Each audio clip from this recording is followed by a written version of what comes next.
एक महाभागवत अनन्य भक्त श्री चंद्रहास जी महाराज, उनके पावन चरित्र का अपने लोग श्रवण करते हैं, इससे भक्ति बहुत घनीभूत होती है। केरल देश में एक परम मेधावी सुधार्मिक नाम के राजा राज्य करते थे।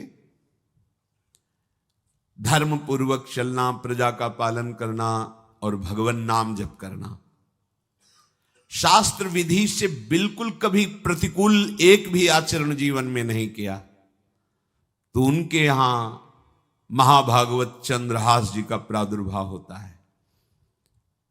भगवान के भक्तों का जिस कुल में प्रादुर्भाव होता है, वो कुल, वो ग्राम, वो नगर, वो देश परम पूजनीय हो जाता है। ये महाभाग्यशाली मूल नक्षत्र में प्रकट हुए। लौकिक में अमंगल माना जाता है और भाव में देखो तो मूल कौन है? नक्षत्र भगवान। ऊर्ध्वमूल मधा शाखा मुसत्थम प्राहुरव्ययम। सबके मूल कौन है? श्री भगवान। किस नक्षत्र में पैदा हुए? मूल में, भगवत स्वरूप। और लोक में माना जाता है कि मूलन में पैदा हुआ है लड़का, अमंगल है, कुछ नष्ट ही होगा, संसार बड़ा विचित्र है। जैसे बालक रोता है ऐसे उनकी आवाज में निकला कृष्ण कृष्ण। बड़ा आनंद हुआ सुधार्मिक राजा को कि हमारे कोई महाभागवत पधारा है, क्योंकि ये भजन करके पूर्व जन्म में ऐसी भागवती की स्थिति प्राप्त की कि अबोध अवस्था में ही श्रीमुख से कृष्ण नाम निकल रहा है। आनंद उत्सव मनाया जा रहा है। राजा है, राजकुमार प्रकट हुआ, और दूसरी बात वो स्वयं भक्त हैं और भगवान का ऐसा भक्त जो जन्म लेते ही कृष्ण नाम उच्चारण किया। ये आनंद ज्यादा दिन टिका नहीं। रोज बधाइयां हो रही, आनंद उत्सव मनाए जा रहे। शत्रु पक्ष के राजाओं ने मिलकर कहा यही अवसर है, आक्रमण कर दिया जाए और केरलाधिपति का सब पूरा महल घेर करके कोई एक भी न बचने पावे। शत्रु पक्ष के राजाओं ने घेर लिया। आसपास से राजा और सैनिकों ने घेर लिया। अब वो असावधान थे, आनंद में पुत्र हुआ है, बधाइयां, कोई संभावना ही नहीं थी। गुप्त रूप से शत्रु पक्ष के राजाओं ने आक्रमण करके घेर लिया।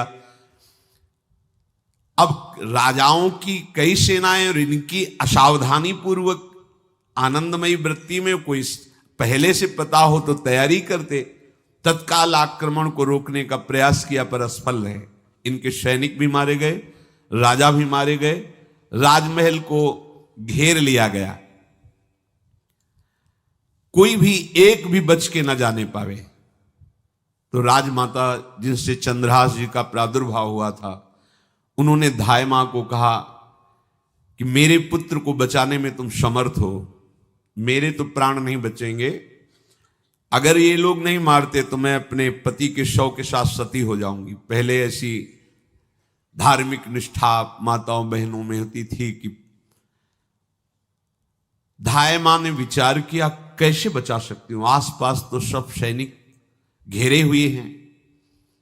तत्काल उसने विचार किया कि अगर हम इनको राजकुमार की तरह ले जाती है तो हमें भी मारा जाएगा और इनको भी मारा जाएगा। देखो कितनी विपत्ति जन्म लेते हैं। कोई प्रश्न कर सकता है कि महाभागवत जिनके घर में प्रकट हो तो वहां धन वैभव सुख संपत्ति बढ़नी चाहिए, यहां तो जन्म से ही जैसे वहां माता पधार, ये क्या है?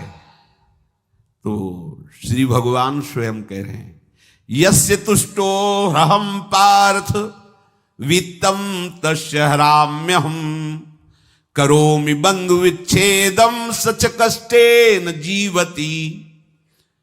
हे अर्जुन, मैं जिस पर बहुत प्रसन्न होता हूं, आप अपने ऊपर भगवान को बहुत प्रसन्न करना चाहते हैं, बहुत प्रसन्न करने में ये है, देख लो। कह रहे जिस पर मैं बहुत प्रसन्न होता हूं, सबसे पहले उसका ऐश्वर्य नष्ट करता हूं। फिर क्या करता हूं? फिर बंधु बांधवों का, फिर क्या करता हूं? असाध्य रोग उसके शरीर में। बोले महाराज जी तुम प्रसन्न हुए हो कि पूरे के पूरे नाराज हो गए हो? बोले यही मेरी प्रसन्नता है। क्या? माया का नाश। अब एकमात्र भरोसा केवल भगवान का, दूसरा कोई नहीं। ये सबको पसंद नहीं आएगा। सब तो उस भगवान की भक्ति चाहते हैं कि अगरबत्ती धूप बत्ती तन मन धन सब तेरा, स्वामी क्या लागे मेरा, पर अंदर से कह रहे सब तन मन धन सब मेरा, क्या लागे तेरा।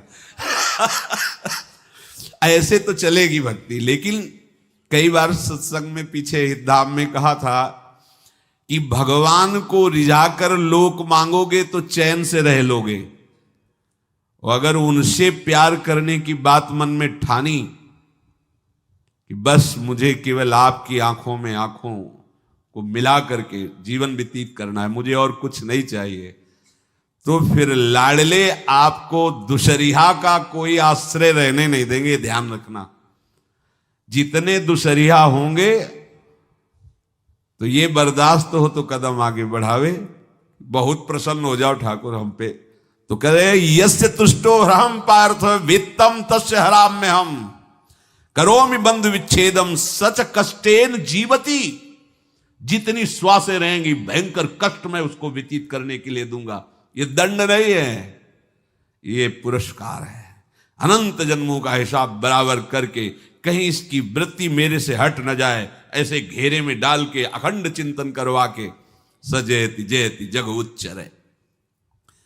जाको करत श्याम सहाई प्रथम वर्णो कृपा क्रम हो विषय मूल गवाई।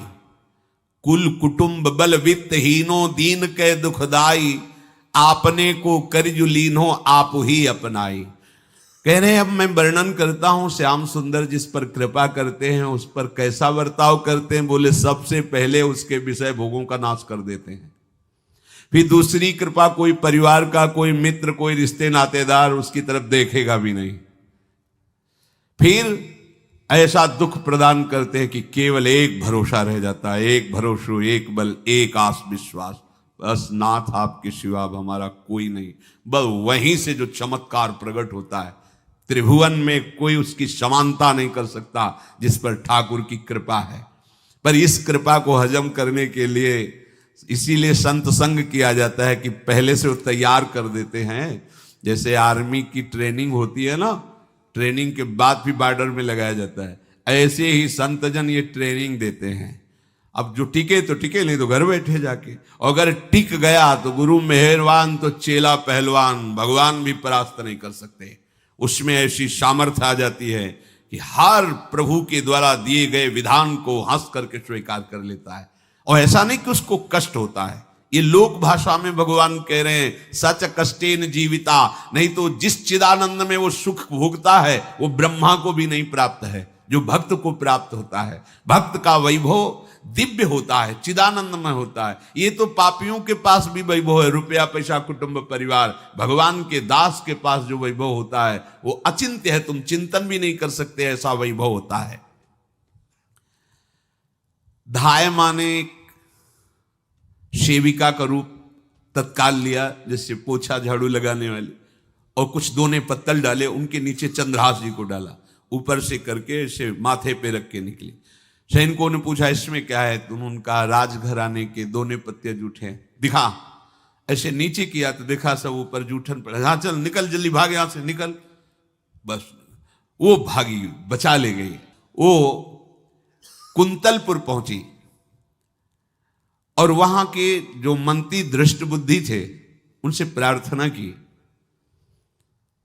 कि मैं सेवा कला में बड़ी प्रवीण हूं और ये मेरा पुत्र है, अगर आपकी कृपा हो जाए तो कुछ समय के लिए हम आपकी सेवा में, महल सेवा में रहेंगी और हमारे पुत्र का पालन पोषण हो जाएगा। उनकी परीक्षा ली गई तो राजघराने की सेविका थी, परम प्रवीण थी, पर उन्होंने ये परिचय नहीं बताया। विधि विधान से राज्य की सेवा में प्रवीण दासी पाकर उसको अच्छा लगा, ठीक है आप रह सकती है। अभी चंद्रहास जी 3 वर्ष के ही थे कि धायमा पधार गए और ये हर समय कृष्ण कृष्ण कृष्ण कृष्ण कृष्ण नाम इनके चलता रहता था। अब जो उनका दुलार करने वाली थी धायमा, वो भी पधार गई तो कौन उनकी तरफ देखे। पर बहुत ही गौर वर्ण, बड़े ही सुंदर, अब वो गलियों में भटकने, निकाल दिया महल से जब धाय माँ मर गई, क्योंकि धाय माँ की सेवा के कारण उनको रखा गया था। 3 वर्ष के बालक गलियों में, तो कोई भी माँ देखती उनको तो कोई उनको वस्त्र पहना देती, कोई भोजन करा देती। ऐसे ही भगवान के भक्तों की बड़ी विचित्र लीला होती है। यहां चंद्रहास जी को जो भी माता बहन देखती कुंतलपुर के गलियों में, तो कोई वस्त्र, कोई स्नान करवा देती, कोई काजल लगाती, कोई भोजन पवा देती। परमहंसों जैसा जीवन कट रहा है। कृष्ण कृष्ण कृष्ण कृष्ण। 14 भुवनों में जिनकी अव्याहत गति है, जो सबको देखते रहते हैं, श्री देवर्षि नारद जी। ये कृष्ण कृष्ण बोलता है बालक, और इसका हरि के सिवा कोई नहीं। तो एक दिन एकांत में बैठे हुए थे बालक चंद्रहास जी, नारद जी पधारे हैं, भाई जी से मिले हैं। स्वप्न में कितने महापुरुष मिलते हैं जो भजन ठीक से करते हैं, ये बड़े बड़े महापुरुष आकर के उपदेश करते हैं। ये त्रिकाल सत्य हैं, कोई ऐसा नहीं है कि ये कहानी हैं, अभी हैं। जहां आप भगवत चिंतन करेंगे तो आपको परिचय बड़े बड़े महापुरुषों का मिलने लगेगा। नारद जी आए तो देखा आंख बंद की हुई चंद्रहास जी कृष्ण कृष्ण कृष्ण कृष्ण कृष्ण ऐसा उच्चारण कर रहे। त्रिकालज्ञ सर्वज्ञ नारद जी ने देखा कि ओहो, इतना छोटा बालक और कृष्ण कृष्ण बोल रहा है। नारद जी ने स्पर्श किया दुलार करते हुए, सुनो आंख खोलो। आंख खोल के देखा श्री देवर्षि नारद जी। नारद जी ने कहा, देखो हम तुमको एक अमोघ वस्तु देते हैं, और एक छोटी सी शालिग्राम की, इतनी बड़ी श्री शालिग्राम का जो वो दिया। बोले धो के पी लेना और दिखा के पा लेना, यही तुम्हारी सेवा पद्धति है। अर्थात स्नान करा दिया और जो तुम्हें मिले इनको अर्पित। तो उन्होंने विचार किया कि धोने के लिए, स्नान कराने के लिए पात्र चाहिए, भोग लगाने के लिए पात्र चाहिए। तो जैसे कोई पान की बीड़ी नहीं, तो ऐसे कपोल में शालिग्राम को रखे रहते, कोई पात्र ही नहीं, कोई सिंहासन ही नहीं। यही धुल गए, चरणामृत अंदर जा रहा, जब पाएंगे तो यही पा लेंगे, साइड में ऐसे करके फिर निकाल के धो। यहां कपोल में रखते छोटे से शालिग्राम चंद्रहास जी। और उपदेश किया भगवान के मंत्र का। जब कोई भगवत प्राप्ति के लिए चलता है तो भगवान ही गुरु रूप से प्राप्त होते हैं, वहां तक तुम्हें पहुंचा देते हैं या उन महापुरुष को आपसे मिला देते हैं। जब कोई भगवत प्राप्ति के लिए जहां चलता है तो ये भगवान अपनी तरफ से कृपा करते हैं। ये दृष्ट बुद्धि के जो महल में धाय माँ ने इनका आश्रय स्वीकार करवाया था, उसके एक पुत्र थे मदन जी, वो बड़े भागवत थे। और एक पुत्री थी जिसका नाम था विषया, वो बड़ी सुंदर थी, अभी छोटी अवस्था की ही थी। मदन जी का स्वभाव था भक्तों को भोजन पवाना। जो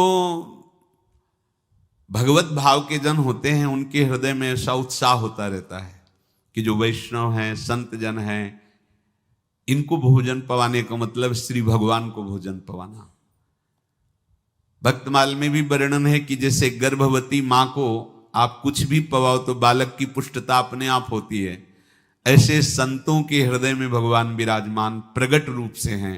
जब हम संतों को भगवत भाव से भोग पवाते हैं तो साक्षात भगवान ही पाते हैं।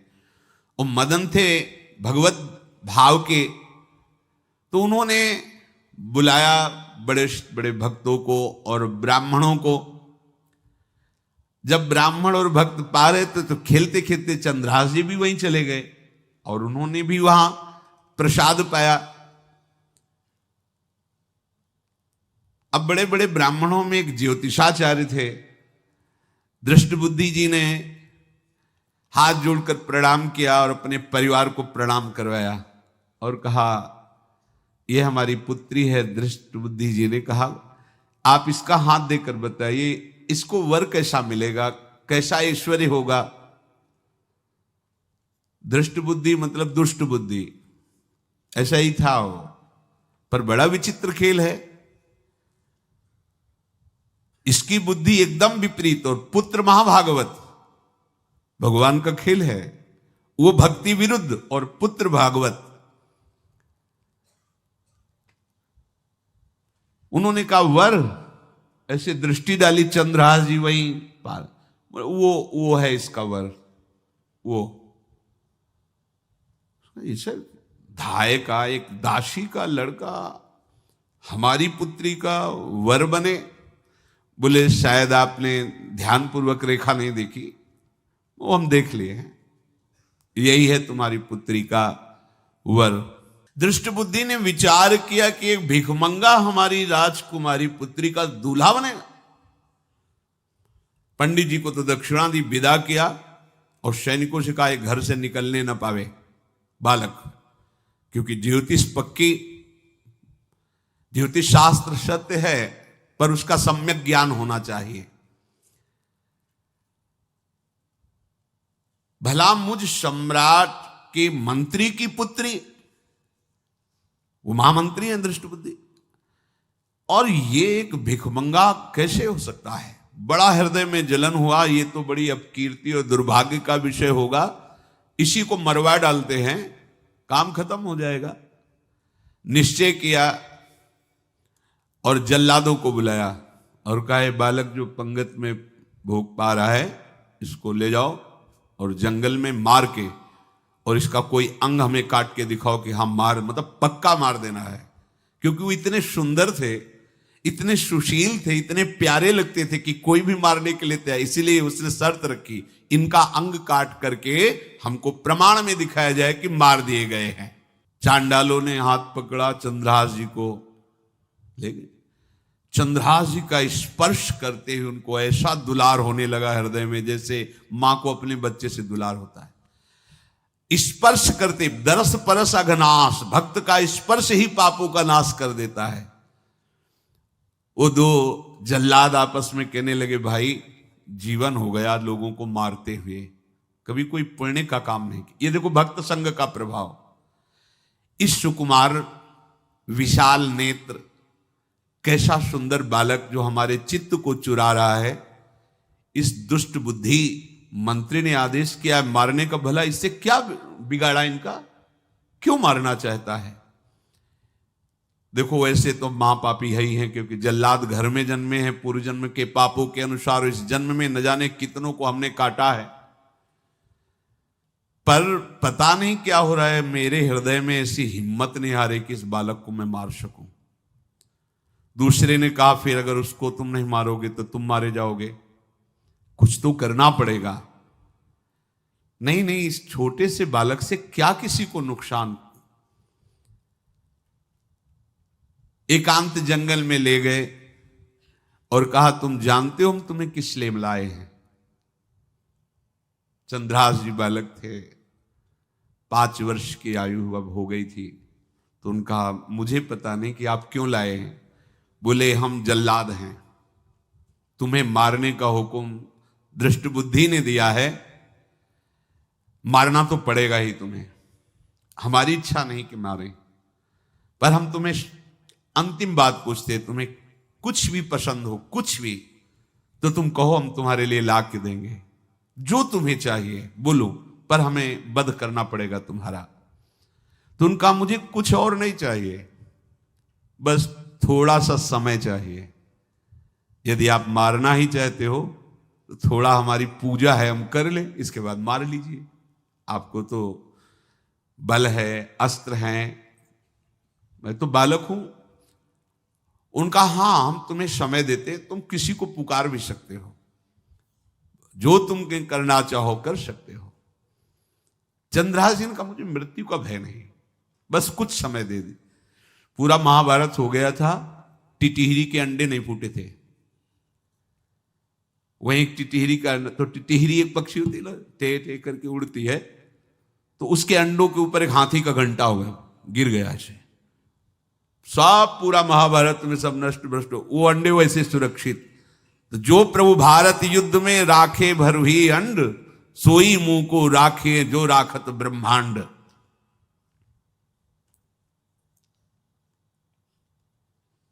मैं तो अनाथ हूं, श्री कृष्ण के सिवा कोई मेरा है नहीं।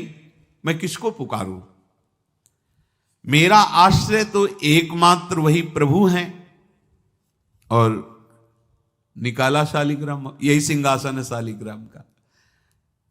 भगवान के भक्तों की अपार महिमा है।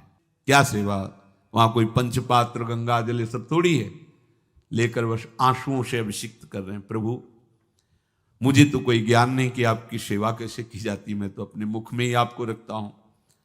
अब मेरे जीवन का अंत होने जा रहा है, बस मैं यही प्रार्थना करता हूं कि मैं आपके ही समीप पहुंचूं, आपका ही स्मरण करूं, आपसे कभी विलग न हो, एक भी वृत्ति आपसे कभी विलग न जाए। श्याम सुंदर मुरली मनोहर ललित त्रिभंगी ध्यान करते हुए आंख खोली और इशारा किया, काट दो मुझे। जल्लादों ने जब देखा आंसू चल रहे हैं ऐसा, वो बैठ गए अस्त्र रख के, कहने लगे भाई तुम मुझे मार दो, भले भले वो दृष्ट बुद्धि मुझे, मैं इस बालक को नहीं मार पाऊंगा, मेरी हिम्मत नहीं। अब कुछ भी हो, मेरा वध हो जाए, पर मैं इस बालक को, गिरे मुरझाई दया आई कछु भाए भरे, ढरे प्रभु और मति आनंद शोभिनी है, हुती छठी आंगुरी सो काट लई दूषण हो, भूषण ही भयो जाई कहीं सांच चीनी है। जब नेत्र का इशारा हुआ कि वध कर दो, तो जो बधिक मारने के लिए आए हत्यारे थे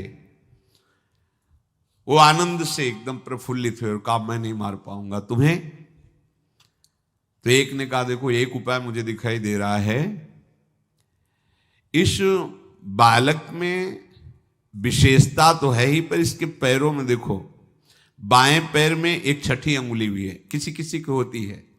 गांव में तो कहते हैं छंगू या छंगा, जिसे होता है ना गांव में, और ये छंगा मतलब 6 अंगुली के। बोले इसको अगर काट लेते हैं तो प्रमाण भी सत्य, जिसकी कसम खवाएगा मैं खा लूंगा कि ये चंद्रहास जी के है, और मैं मार दिया। और कौन इस बालक को ढूंढेगा, जंगल में छोड़ देते हैं, अपनी तो सामर्थ्य नहीं। बधिकों ने, जल्लादों ने ऐसा ही किया और जाकर अंगुली दिखा दी, मैं बालक का वध करके आ गया हूं। उनको यह कि लाखों बार इन्होंने वध किया तो संशय का कोई रिश्तेदार थोड़ी है, वो तो बालक है, उसको मारने में क्या, हाँ ठीक है मार दिया गया। अब वो जो चले गए तो अंगुली जो कटी थी उससे रक्त प्रवाह हो रहा है। कृष्ण कृष्ण जगन्नाथ वासुदेव जनार्दन, हे कृष्ण हे जगन्नाथ हे वासुदेव हे जनार्दन, ऐसे नाम उच्चारण करते हुए मूर्छित हो रहे हैं चंद्रहास जी। वो छोड़ करके जल्लाद चले गए। चंद्रहास जी भगवान का स्मरण कर रहे हैं, तो जितने जंगल के मृग हैं वो सब मंडलाकार घेर के ऐसे। एक हुमा नाम का पंछी होता है, अगर उसके पंखे की छाया पड़ जाए तो चक्रवर्ती सम्राट का वैभव प्राप्त होता है। और वो भीड़ की भीड़ पक्षी आकर चंद्रहास जी के ऊपर ऐसे घेरे हुए हैं, आसपास मृग मृगी मृग शावक सब घेरे हुए हैं। बीच में चंद्रहास जी कृष्ण गोविंद दामोदर माधव ऐसे उच्चारण कर रहे हैं। जो भगवान के चिंतन में मगन रहना अपना स्वभाव बना लेता है, तो देखो ऐसे हत्यारों के हृदय में भी दया गई, क्योंकि दया समुद्र भगवान का स्मरण जो करते हैं उनमें ऐसी महामहिम दिव्यता आ जाती है। कोई भी कितना भी निर्दयी हो, अंदर से वो भले जल रहा है द्वेष के कारण, पर कहीं ना कहीं ये द्वेष आंतरिक राग का सूचक हो। वो भी भक्त को प्यार करता है, पर भक्ति ना होने के कारण वही उसका राग द्वेष में बदल जाता है। कोई भी हो, अंदर से जब भक्त के प्रति जलन पैदा करता है तो उसमें मूल होता है भक्त की महिमा, भक्त का महत्व, पर उसे ना प्राप्त, जैसे कहते हैं कि वो अंगूर खट्टे हैं और हट नहीं प्राप्त कर पाए तो अंगूर खट्टे हैं। बकाया महत्व तो सबके अंदर होता है, दुष्ट से भी दुष्ट के अंदर भगवान के भक्तों का महत्व होता है, क्योंकि सबके हृदय में भगवान विराजमान है। अब चंद्रहास जी भगवत स्मरण करते हुए पक्षियों के और मृग आदि के बीच में हैं। उधर भगवान का एक विधान तैयार होता है। वह देश भूमि में रहत लघु भूप और सुख सवै एक सुत चाह भारी है। कुंतलपुर के ही अधीन एक चंदनवती नाम की राज्य नगरी थी। वहां के राजा थे, उनके पुत्र नहीं हो रहा था, तो कुंतलपुर सम्राट पद, चंदनवती राज्य राजा, जैसे प्रदेश और दिल्ली में बैठे हुए जो प्रधानमंत्री राष्ट्रपति वो बादशाह, जो दिल्ली का अधिकार वो बादशाह, और ऐसे छोटे छोटे जो राज्य हैं उनको राजा। तो ये चंदनवती के राजा कर दिया करते थे, प्रत्येक राजा को कर देना होता था, बादशाह को। इनके पुत्र था नहीं और कर देने के लिए कुंतलपुर ही जा रहे थे, तो रास्ते में देखा कि बहुत से मृग और पंछी ये घेरे हुए क्या है, तो एक कौतूहल सा कि क्या है बीच में, आसपास मंडलाकार मृग, फिर वो विहंग पक्षी जो भगवान के आश्रित है, भगवान कैसी व्यवस्था करते हैं। वो चंदनावती के राजा दौड़ करके एक कौतूहलवश, क्या है यहां, मृगी पंक्तियों के बीच में पक्षी, हुमा नाम का बड़ा पवित्र पक्षी हिमालय आदि में पाया जाता है, जिसके ऊपर इसकी छाया पड़ जाए वो ऐश्वर्यवान हो जाए। देखा बालक दिव्य तेजों में, और मूर्छावस्था में नजदीक गए तो अंगुली पूरी कटी हुई थी, तो रक्त प्रवाह, गोद में उठाया और आनंदित हो गए, हमारी पुत्रेष्टि यज्ञ सफल हुई, हमारा दान पुण्य सफल हुआ, ऐसा हमें सुंदर बालक मिला। चंद्रहास जी को लेकर के घर आए और हृदय में भगवान का बार बार कृपा प्रसाद मना रहे, मुझे भगवान ने पुत्र दिया। चंद्रहास जी को लेकर आए, आनंद मंगल बधाइयां बजने लगी, बहुत सी संपत्ति न्यौछावर कर दी। 5 वर्ष के चंद्रहास जी हैं। पूछा बेटा तुम्हारे माता पिता कौन है, तो कहा श्री कृष्ण। परिवार में कौन है, श्री कृष्ण। मतलब तुम्हारा कोई नहीं है, नहीं है श्री कृष्ण। समझ गए कि भगवान ही हमें कृपा करके ऐसे महाभागवत पुत्र को दिया। और है कौन, वास्तविक कोई नहीं श्री कृष्ण के सिवा। बड़ा उत्सव मनाया और अपने राज सिंहासन का अग्रिम अधिकारी युवराज पद चंद्रहास जी को। अब तो पूरे राज्य में आनंद की वर्षा हो रही। राजा मन में विचार कर रहे हैं कि ऐसा प्रतापी भक्त हमारे यहां आया है, अब हमको किसी को कर देने की जरूरत नहीं। तो जो हर महीने वर्ष में जो बंधा हुआ कर था उन्होंने नहीं दिया। 1 बार 2 बार 3 बार जब कर नहीं पहुंचा तो सम्राट ने आदेश किया मंत्री को कि चंदनावती से कराना बंद हो गया है। क्या बात है? यदि वो अहंकार से युक्त हो तो आक्रमण करके नष्ट करो, यदि समस्या है तो उसका सहयोग करो। बादशाह के आदेश से वहां दृष्ट बुद्धि पहुंचे तो युवराज पद पर चंद्रहास जी विराज, जिनको मारने के लिए जल्लादों के हाथ में दे दिया था। पूरे पूर्वासी ऐसा प्रभाव चंद्रहास जी का है कि सब कृष्ण भजन करते हैं, सब आनंद में मगन रहते हैं। चंद्रहास जी थोड़ा सयाने हो गए थे तो पूर्ववासियों को उपदेश देते, 1 बार हमारे राज्य में भोजन पाया जाएगा 24 घंटे में, और सबके घरों से आरती की शंखनाद घंटानाद सुनाई देना चाहिए। सबके यहां शाम के रोज नाम कीर्तन और भगवत कथा होनी चाहिए, क्योंकि आयुष्यम चपलम तादृक जल बुद्बुद सन्निभम चिंतयध्वम जनामूढ़ा माधवम वर्षम सुस्थिरम। भाइयों, ये आयु बड़ी चंचल है, कब शरीर छूट जाए पता नहीं, पानी का बुलबुला कब फूट जाए कोई पता नहीं। इसलिए माधव श्री कृष्ण का नाम कीर्तन, उनकी आरती पूजा, उनका ध्यान और 1 टाइम भोजन। पूरे नगर में अब सोचो कितना भक्ति का प्रभाव होता है। पूरा नगर में, हर घर में आरती, पूजा, कीर्तन। चक्रवर्ती सम्राट के लक्षण स्वाभाविक चंद्रहास जी में प्रकट होते थे।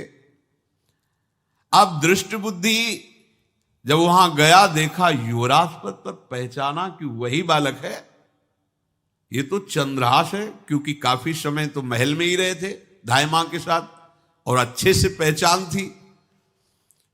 अब उन्होंने विचार किया कि ये तो बहुत अनिष्ट हो गया, हमने तो मारना निश्चित किया था और जल्लादों ने इसको छोड़ दिया और अब तो ये राजा का राजकुमार बन गया।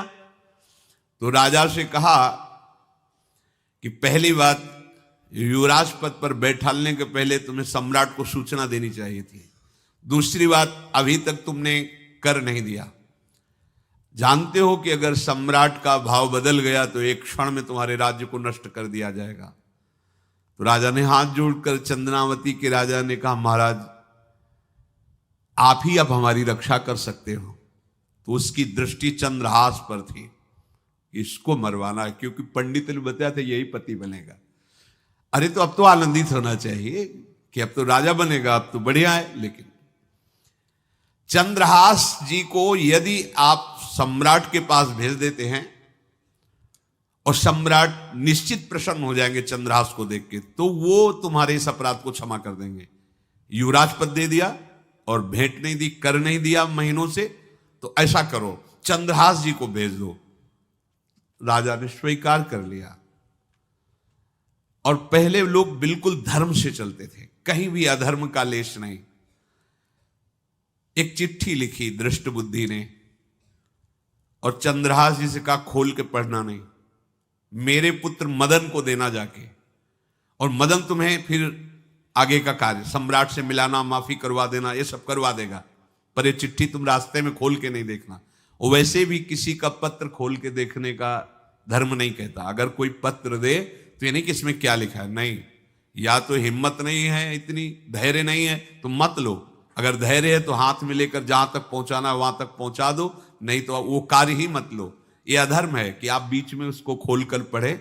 पहले लोग बहुत धर्मात्मा होते थे, एक एक बात धर्मयुक्त होती थी। चंद्रहास जी को चिट्ठी दी, चंद्रहास जी ने पत्र को अपनी पाग में खोस लिया और कुंतलपुर के लिए चले। अब इनका किशोर अवस्था में प्रवेश हो चुका था। एक सुंदर कुंतलपुर के बाहरी रमणीय बगीचा था, वृक्ष बहुत सुंदर सुंदर, पुष्पवाटिका भी, बड़ा मनोरम लगा। घोड़ा बांध दिया वृक्ष में और पहले सरोवर का बड़ा निर्मल जल होता, जल पिया, हाथ मुंह धोया, थोड़ी देर भगवान का ध्यान करते रहे वृक्ष के नीचे और फिर लेट गए तो नींद आ गई। भगवान बड़े कृपालु हैं। जो भगवद आश्रित होता है त्रिभुवन में कोई उसका अमंगल नहीं कर सकता। अपनी सहेलियों के साथ दृष्ट बुद्धि की वही राजकुमारी जिसके साथ इनका ज्योतिषाचार्य ने कहा था यही पति होगा, वो अपनी बहुत सी समान वयस्क अवस्था की जो किशोरियां थी उनके साथ वो, और ये राजवाटिका थी, इसमें घूमने के लिए आई। तो घोड़ा देखा तो उसने कहा यहां किसी का घोड़ा कैसे आ सकता है, हमें लगता है कोई यात्री इसमें प्रवेश कर गया, उसको पता नहीं होगा कि राजवाटिका है। वो अपने सहेलियों के साथ घूमते हुए उसी वृक्ष के नीचे पहुंची। जा चंद्रहास नौ किशोर अवस्था, और जो भगवान का भजन करते हैं उनमें एक विशेष आकर्षण होता है जो साधारण आदमियों में नहीं होता। वो कैसा भी रूप हो उससे मतलब आकर्षण होता है, ऐसा लगता है इनके समीप बैठे रहे, इनको देखते रहे, इनकी बातें सुनते रहे, उनमें भगवत आकर्षण होता है। आंख मुंदी हुई शोर है, देखते ही पूर्व विधान के अनुसार उसका चित्त लुट गया। इतना सुंदर नौ किशोर अवस्था, आसपास देखा तो सखियां खेलने में लगी थी। पाग में एक चिट्ठी सी दिखाई दी तो झुक करके चुपचाप ऐसे नौ किशोर अवस्था में चंचलता भी होती है, चिट्ठी खोल करके देखा तो वैसे ही रूप माधुरी में आसक्त हो गई थी। पूर्व संस्कार से आकर्षण भी हुआ। इसने संस्कृत में लिखा था विस्मस्मयी प्रदातव्यम त्वया मदन शत्रुवे कार्या कार्यम न दृष्टव्यम कर्तव्यम खलु में प्रियम। मदन पुत्र, उनके नाम था मदन। अय मदन, बिना कुछ विचार किए इसको विष दे देना जाते ही। क्या उचित है क्या अनुचित ये तुम्हें नहीं सोचना, मेरा प्रिय करना, मेरे आदेश का पालन, जाते ही से विष दे देना। पत्र, उसने देखा वो पिताजी की बुद्धि खराब हो गई, ऐसे सुंदर नव किशोर को विष देने की बात लिख दी। अब उसे बड़ा दुख हुआ कि पहली ही दृष्टि में, अभी तो इन्होंने आंख खोल के हमें देखा ही नहीं, और इनको इस सोई हुई मुद्रा में देख करके मेरे प्राण समर्पित हो गए, मेरा चित्त समर्पित हो गया। चलो, जब मेरी सखियों के नाम पुकारे जाते, हेमलता शशिकला आदि, तो मुझे चुभता था कि मेरा नाम पिताजी ने विषया क्यों रखा है। आज सार्थक हो गया, मेरा नाम सार्थक हो गया। काजल लगाई हुई थी, एक सीख से ऐसे काजल लिया, और एक संस्कृत में आ बनता है ऐसा, ऐसे, बस ऐसे कर दो तो विषया हो गया। अब उसका अर्थ बदल गया। हे मदन, उचित अनुचित का विचार छोड़कर जाते ही इसे विषया प्रदान कर दो, ये मेरा प्रिय कार्य होगा। विषया पुत्री भगवान है, जैसी हो भवतव्यता तैसी बने सहाय, आप ना आवे आप परताई तहां ले जाए। तो ओ पत्र वही खोस दिया, और ये सुख हुआ कि तो जाएंगे भाई के पास ही ना, तो घर में ही तो जाएंगे, वहां इनकी इस प्रसन्न मुद्रा में बातचीत करते हुए मैं इनको देखूंगी। ये भगवान का विधान होता है। चंद्रहास जी उठे और पूछते हुए मंत्री के घर पहुंचे, और मदन ने देवी की चंदनावती से पिताजी ने इनको भेजा है, ये वहां के राजकुमार हैं, हृदय से लगाया। चंद्रहास जी ने कहा आपके पिता ने पत्र दिया है। उन्होंने पत्र पढ़ा, विषमस्मयी तो विषयास्मयी, विषय तुरंत बिना विचार किए ब्याह कर दो, दे दो, क्योंकि लिखा है प्रदातव्यम त्वया मदन, अभी इसी क्षण जहां ये पत्र मिले, उनका जो आ गया, सुबह शीघ्र शुभम शीघ्र, बुलाओ पंडित को। पंडित ने कहा भगवान की कृपा से अगला मुहूर्त है, बिल्कुल ये ब्याह का पक्का मुहूर्त है। अब तो राजघराने तत्काल व्यवस्था हुई। अब वो तो पहले ही मोहित हो चुकी थी देख के विषया जी। तत्काल दुल्हन रूप उनको सजाया गया, इनको दूल्हा रूप सजाया गया, पंडित शुरू कर दिए, गणानंद तो गणपति को ब्याह हो गया। अब जब ब्याह यहां खूब धूमधाम से हो गया, तो दृष्ट बुद्धि ने सोचा कि काम हो गया होगा, विष दे दिया हो गया, मर अब हम जाके संभाल लेंगे, क्योंकि राजकुमार है, कैसे विष दिया कौन दिया, तो इस बात को हम संभाल लेंगे। जब वहां घर है तो पूरे नगर में सजावट हुई थी। बोले भैया सजावट का है कि? बोले महाराज आपके ही आदेश से तो है, आपने दूल्हा भेजा था। और दूल्हा भेजा, ब्याह किसने कब कहा ऐसा? बोले वो तो मदन के पास चिट्ठी रखी है। अब वो घर गए, मदन को बोला, बोले तुम्हारी बुद्धि मारी गई, क्या हमने पत्र में लिखा था? दिखा दिया, लिखा था हमने विष, इसमें विषया कैसे लिख गया? काजल से ऐसे, और पहले स्याही काजल की ही होती थी, तो ऐसे भगवान सब कुछ बना देते हैं। उनका पिताश्री एक भी अक्षर आपकी आज्ञा का उल्लंघन, आपने लिखा था बिना विचार किए उचित अनुचित का हमारी आज्ञा का पालन किया जाए। विषया प्रदातव्यम मदन, मेरा नाम लेके आपने संबोधन करके, ये देखो ये लिखा हुआ है, इसमें हमारी त्रुटि क्या है? देखा तो चंद्रहास जी दूल्हा और सुंदर, अब उसका हृदय आग ले। अब तो मान जाना चाहिए, बिटिया का वरण हो गया भाई, ब्याह हो गया, अब तो गुस्सा छोड़ देनी चाहिए। पर दुष्ट बुद्धि, नाम ही रखा था दृष्ट बुद्धि, उसने कहा चाहे बिटिया विधवा रहे पर तुम्हें जिंदा नहीं रहने देंगे। ये दुष्ट बुद्धि होती है। देखो कैसे कैसे ऐसे ही होते हैं, कुछ लोग ऐसे ही होते हैं, हमारी इज्जत, फिर जेल काटता है पूरा परिवार, मार डालेंगे तुम्हें जिंदा नहीं रखेंगे, ऐसे दुष्ट बुद्धि का स्वभाव होता है। अब भाव जब बिगड़ जाता है तो फिर पकड़ में नहीं आती बात, यही समझ जाना चाहिए था। चरणों में प्रणाम करके कि अब तो तुम हमारे बेटे के समान हो, ये भी राज्य तुम्हारा, वो भी आनंद लो। अब बड़ा सुख का कार्य है। लेकिन जब नकारात्मक सोच आ जाती है तो बुद्धि कंट्रोल में नहीं रहती, वो फिर उद्दंडता करने, उसका निश्चय गलत होता है। नजदीक गया और कहा कि बहुत कृपा हुई, आप हमारे दामाद बने, पर हमारे यहाँ की एक रीति है, हमारे नगर के बाहर जो देवी हैं उसमें लड़की का वर अकेले पूजा करने जाता है। आपको हमारी कुल की रीति का निर्वाह करना होगा, आपको जाना ही होगा। कोई समस्या नहीं, हमारे लिए तो हर देवी देवता भगवत स्वरूप है, आपके लिए हम पूजने चले जाएंगे, पूजन की थाल तैयार करो। और उधर कई बलवान सैनिकों को भेजा, देवी पूजने जो आ रहा है तत्काल उसे काट देना, किसी भी तरह बचना नहीं चाहिए, नहीं तुम सब मारे जाओगे। जो आदेश देवी मंदिर में सैनिकों को लगा दिया, जो आवे तत्काल मार देना, क्योंकि अब भेज ही रहे ना, तो नाम नहीं लिया, कहा जो आवे तत्काल मार देना, मेरा आदेश अगर बचा तो मैं तुम्हें मार दूंगा। उन राज सैनिकों ने जो बधिक स्वभाव के थे पहले से वहां लग गए। बड़ा विचित्र भगवान का खेल है।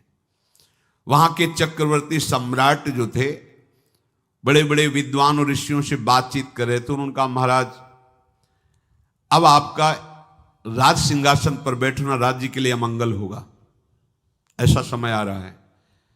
इस समय यदि चंद्रहास जी को सम्राट पद पर बैठा दिया जाएगा तो आगे अकाल नहीं पड़ेगा और बड़ा मंगल होता चला जाएगा। ये मुहूर्त आपका राज सिंहासन पर से हटने का है, तो उनका प्रजा का मंगल हो और देश का मंगल हो, इसलिए हम बिल्कुल। मदन वहीं बैठे हुए थे। सचिव ने कहा तुरंत जाओ और जो तुम्हारे बहनोई बने हुए हैं चंद्रहास जी को लाओ। तो भागे। तो जो और सैनिक राज सैनिक थे पूछा किधर जा रहे हो? बोले वो अपने बहनोई चंद्रहास जी। बोले वो तो देवी पूजा के लिए गए। तो घर न जाके वो सीधे आगे बढ़े, तो जा ही रहे थे थाल सजाकर देवी। बोले सुनो इसी समय मुहूर्त है, आपको देवी पूजा हम कर लेंगे जाके, या हम थाल लेके वहां बैठे रहेंगे, पहले सम्राट पद का वो अभिषेक करो फिर देवी पूजा हो जाएगी। ये तो घर की बात है, और देवी पूजा मैं करके आ रहा हूं, वो देवी पूजा के लिए और वो सम्राट पद के लिए बीच से ही। दौरे सुख पाई जाय मगही में लियो जाए, दियो सो पठाई नृप रंग माही भीजिए। अब जो सम्राट थे तो बहुत आनंदित हो गए, क्योंकि भगवान का भक्त तेजस्वी और बलवान शूरवीर योद्धा जो सम्राट पद पर बैठेगा तो अकाल नहीं पड़ेगा, सुख की सब प्रजा को वृत्ति प्राप्त होगी। बड़े आनंदित होकर इनका सम्राट पद पर अभिषेक हो रहा है। और दृष्ट बुद्धि के पुत्र जो मदन संतों और भक्तों का आदर करते थे, वो देवी पूजा, और वहां पहले उसने बोल रखा था जो आवे तो देवी अपमान ते न डरो सम्मान करो, जात मारी डार्यो या सो भाष्यो भूप लीजिए। चंद्रहास जी का सम्राट पद पर अभिषेक और मदन जी का देवी मंदिर में प्रवेश, और सैनिकों ने काट के फेंक दिया मदन को। ये जो पे कृपा रघुपति कृपाल की, बैर और की कहा सरे होई न बाको। बार भगत को जो कोई कोटि उपाय करे, गोस्वामी तुलसीदास लिख रहे, भगवान का कृपा पात्र जो भक्त है, किसकी ताकत है कि उससे बैर कर सके। चाहे कोई त्रिभुवन में हो, भक्त का बाल बांका नहीं कर सकता, चाहे करोड़ों करोड़ों उपाय कर ले। और तके नीच जो मीच साधु की, सो पामर ते मीच मरे। वेद विदित प्रहलाद कथा सुनि, को न भगति पथ पाम धरे। अगर तुम जिस भाव से साधु को नीचा दिखाना चाहोगे वही भाव तुम्हारा सर्वनाश कर देगा। वैसे ही देखो सर्वनाश हुआ ना, एक ही पुत्र और इसके आदेश से वह उल्टा खेल हो गया, पुत्र की ही हत्या हो गई और चंद्रहास जी को सम्राट पद पर अभिषेक किया जा रहा है। अब दृष्ट बुद्धि ने बड़ी प्रसन्नता अंदर है कि वो तो मार दिया गया होगा। सैनिक आए और बोले महाराज आपके पुत्र का वध हो गया है। पुत्र का वध कैसे?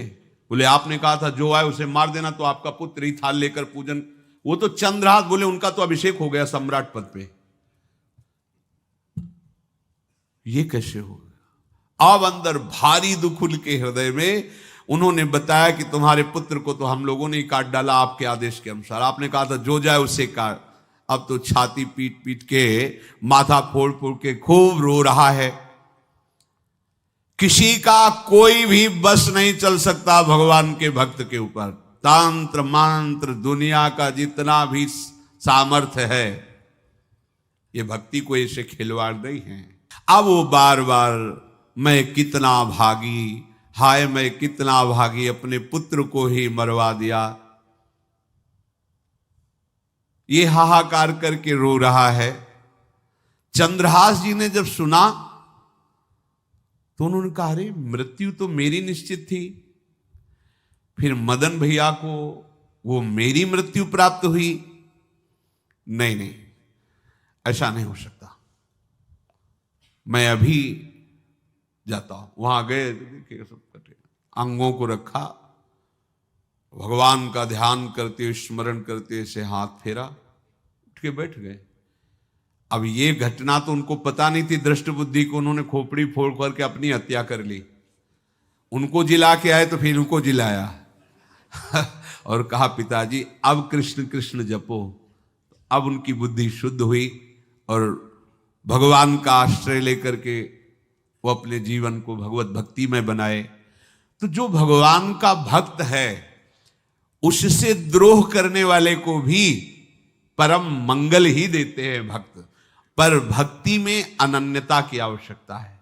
प्रारंभ इहलोक परलोक के सारे सुखों को भगवान के चरणों में समर्पित करके किसी व्यक्ति वस्तु स्थान का आश्रय नहीं होना चाहिए।